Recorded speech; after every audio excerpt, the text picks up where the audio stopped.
cerca de las 7:30 en un operativo conjunto que desarrolló el organismo de investigación judicial con la Dirección de Inteligencias y Seguridad y con el PRAT del Ministerio de Seguridad Pública. Logramos la incautación de una importante cantidad de clorhidrato de cocaína, 684 paquetes que pesaba cada uno de ellos aproximadamente 1 kilo y que contenían la sustancia indicada. Los hechos se remontan a hace un par de días, cuando el OIJ recibió datos que indicaban que se iba a hacer un trasiego que iba a iniciar en el sector de Golfito y que probablemente tendría como destino final San José. Eso provocó que articuláramos un dispositivo de vigilancia y seguimiento en la zona. Hoy en horas de la mañana ubicamos un camión que tenía características semejantes a las que nos habían referido originalmente. Hicimos un seguimiento del vehículo, determinamos cuál era el comportamiento que presentaba en carretera, verificamos que había un vehículo que estaba fungiendo como punta o custodia del automotor, y en el sector de Roncador de Quepos hicimos el abordaje de ambos automotores. El resultado inmediato fue que dentro del camión localizamos los 684 paquetes, hay 4 de ellos que venían vacíos porque estaban mojados y probablemente el clorhidrato de cocaína se diluyó con el agua, y además detuvimos otro automotor en el que viajaban 3 sujetos. La droga dentro del camión estaba debajo de una cama que habían colocado en el cajón, y habían ubicado los paquetes con cocaína debajo de lo que sería el colchón del camastro que cubría completamente el área del camión. Ese camión era conducido por un sujeto de nacionalidad costarricense que se identifica como Jair Carmona Rosales, de 30 años de edad, y en el otro automotor viajaban Melquín Mauricio Atencio Concepción, que era el conductor del otro automotor, y 2 personas más, que son Samuel Tencio Concepción y José Jiménez Elizondo. La droga ya fue incautada por el organismo de investigación judicial de Quepos, la vamos a trasladar a San José en las próximas horas y estamos realizando los reportes que corresponden para trasladar a los aprendidos al Ministerio Público para que se defina su situación jurídica. Ajá. No sé si, porque de este caso ayer ya incluso teníamos información en los medios, lo que pasa es que no se pudo corroborar. Ya vemos por qué, porque hubo un seguimiento y demás. Sí se puede comprobar que desde ayer o desde muchas horas atrás han estado en esa persecución, o tal vez cuál fue la dinámica, porque desde ayer se hablaba de un trasiego que se iba de Golfito a San José.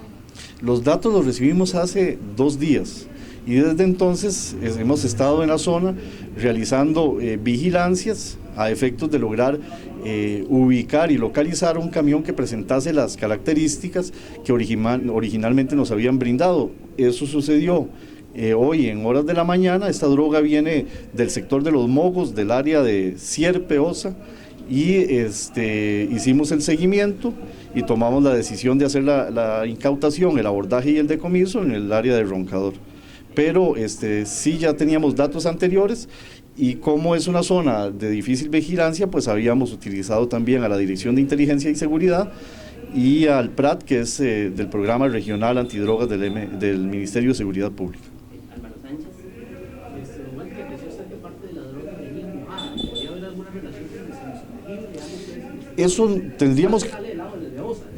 tendríamos que determinarlo. Sí estamos convencidos, y además la información original así lo señala, que esa droga ingresó a nuestro país vía marítima y que su destino final es San José, de donde probablemente se reexportará a otros mercados. Luego, Héctor Guzmán. Sí, buenos días. Con ocasión justamente del descubrimiento del semisumergible, algunas autoridades ahí nos dijeron, digamos, de manera extraoficial, que ahí existe la sospecha de que en la zona del Sierpe haya una bodega grande, es decir, donde podrían haber varias toneladas, porque pues no es un secreto que ahí llegan muchas embarcaciones y, por ejemplo, ayer, bueno, en ese último camión que ustedes descubren, pareciera ser que entonces tiene fuerza esa versión. Usted como director de Droga tiene y maneja esos datos. Mire, eso todo, cuando hablamos de los negocios del narcotráfico, de las actividades comerciales, de las rutas, de los manejos, de los contactos, de los sitios de almacenaje, siempre hablamos en términos presuntivos, porque la actividad es oculta, es ilegítima, es ilegal y se mantiene bajo buen recaudo. La idea del traficante de drogas es no comentar, ocultar y no decir.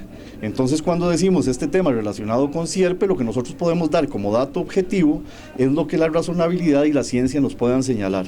Y lo que sí podemos decir es que por una cuestión de autonomía de las lanchas, cuando salen de los lugares donde son cargadas usualmente, que es en el sector pacífico colombiano, tienen posibilidad de desplazamiento más o menos a los sectores de Golfito y Sierpe.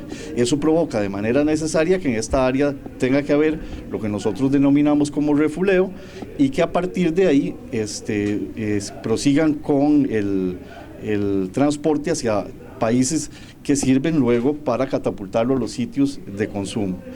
¿Qué implicación tiene eso? Que lo usual, lo conveniente y lo adecuado para el traficante es no tocar tierra con la droga, sino llevarla de manera directa y ya que eligió la vía marítima hacia Guatemala o México.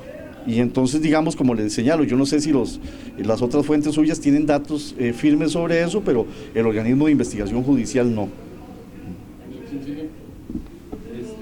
Sobre las personas, ¿cuál es el perfil de ellos?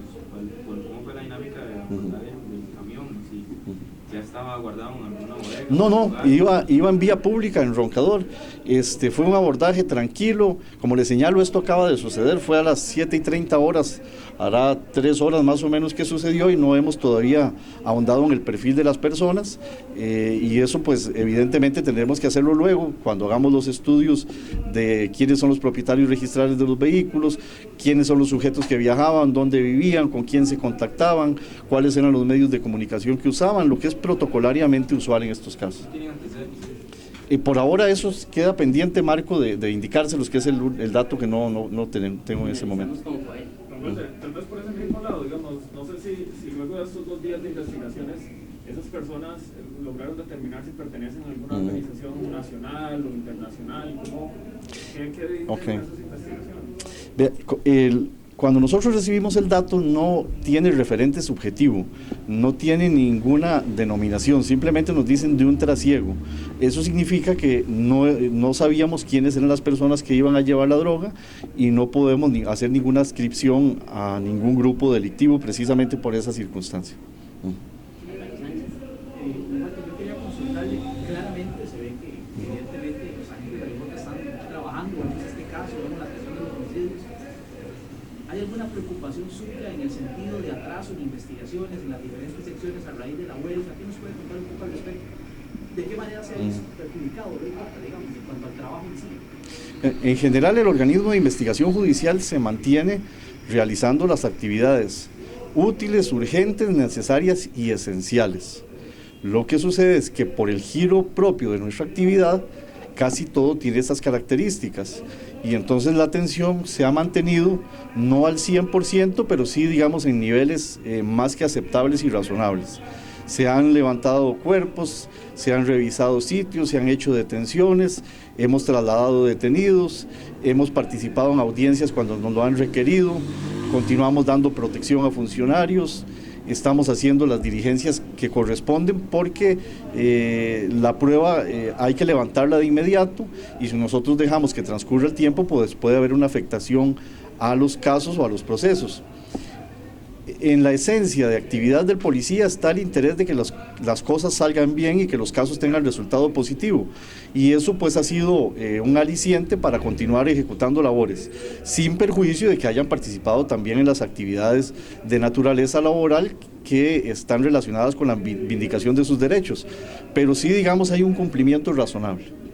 ¿Se han suspendido allanamientos, por ejemplo, investigaciones que ya estaban planeadas? Lo que pasa es que el allanamiento si no solo depende del OIJ, el allanamiento digamos ya es una actividad como más de fiscales, de jueces y eso pues nos hace un poco difícil articular acciones. Si fuese necesario, sí tenemos, digamos, mecanismos que nos permitirían allanar o hacer detenciones, o por ejemplo ahora pasamos a estos detenidos a un juez, pero la actividad toda la ha hecho IJ, digamos, la revisión de lugares donde hemos encontrado cadáveres, sí ha habido un juez presente, ha llegado el fiscal, hemos hecho levantamiento.